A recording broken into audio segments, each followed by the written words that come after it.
que ça? Bah, je vais prendre les deux. Les deux? Ouais. Les deux Ouais. comme ça ou les deux... Ça. Les 6. Vraiment, vous Je pense que je vous ai enregistré depuis le temps.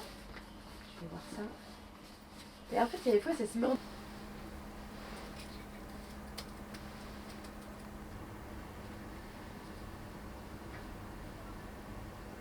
Bah, je peux vous montrer un petit peu, par exemple, celle-là, donc la giroflée. C'est marrant parce qu'elle ressemble un peu à une grosse glace. Donc ça, c'est vraiment une fleur que j'aime beaucoup. Moi, l'hiver, c'est vraiment une fleur qui a des saveurs qui sont intéressantes. Ça va être proche du clou de girofle, un peu radis noir. Ce que je trouve chouette, c'est par exemple de la faire avec un peu de fromage frais.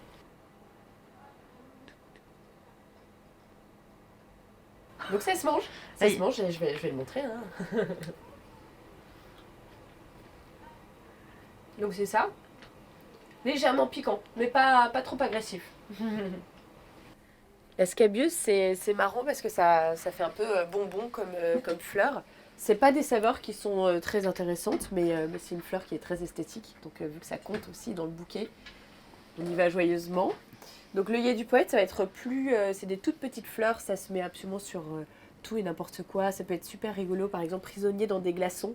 C'est très esthétique, c'est vraiment joli.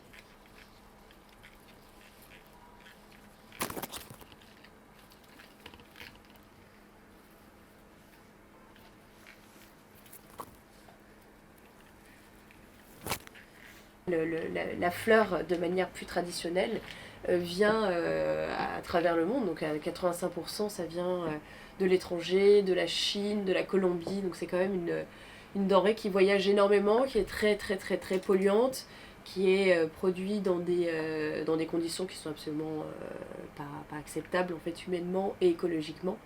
Et en fait, tous ces points, il faut l'expliquer aux consommateurs, il faut l'expliquer à nos clients.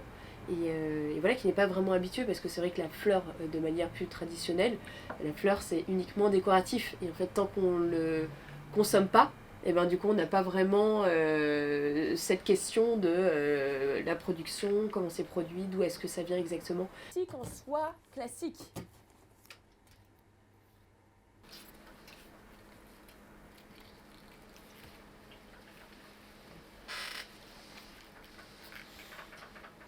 Et c'est un jour important aussi pour l'écologie de la fleur, parce qu'on a quand même beaucoup de clients qui arrivent et qui disent voilà, il me faut ma rose rouge. Et donc nous, immanquablement, on explique voilà, que la rose rouge, la Saint-Valentin, ben, ça marche pas trop pour nous. Et on leur explique voilà, qu'il y a plein de fleurs qui sont très belles et qui sont tout aussi, qui peuvent tout aussi bien célébrer la passion, l'amour, sans pour autant venir de l'autre bout du monde et gâcher la terre par la même occasion, quoi. Moi, j'aurais tendance à mettre un peu en avant l'œillet parce que c'est vrai que c'est une fleur qui pourrait presque ressembler un petit peu à une rose et qui reste une fleur assez connue finalement. Donc c'est une sorte de point de repère, les gens sont pas complètement perdus avec l'œillet.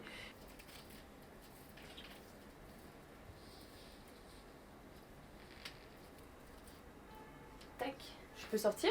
Oui. Hop. Pour se confirmer ça, pour pas que je te fasse poireauter. Ok. Parce qu'en fait, hop. Petit cadeau habituel pour bisous. Impec. Ouais. Merci Julien. À plus tard. Salut.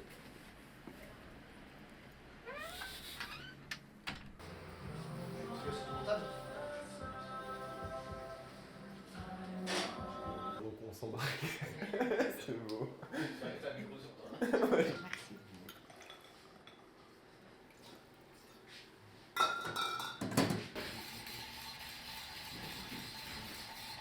Et mastia, c'est un produit grec qui est fait avec la sève d'un arbre. Un bon volume. On va cheater un peu. On va rappeler un des ingrédients principaux qu'il y a dans le cocktail. Alors c'est pas forcément de la lavande que je vais mettre en place, mais je sélectionne quand même une fleur qui a une couleur un peu violette qui va rappeler l'ingrédient. Comme ça suggère la saveur qu'on va retrouver en...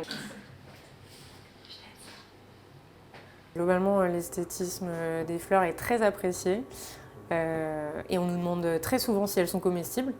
Donc on répond positivement, évidemment, tout en précisant que selon les fleurs qui se trouvent dans le cocktail, il va y avoir des saveurs qui vont être apportées, qui peuvent être différentes. La fraîcheur, un côté floral, un peu d'amertume.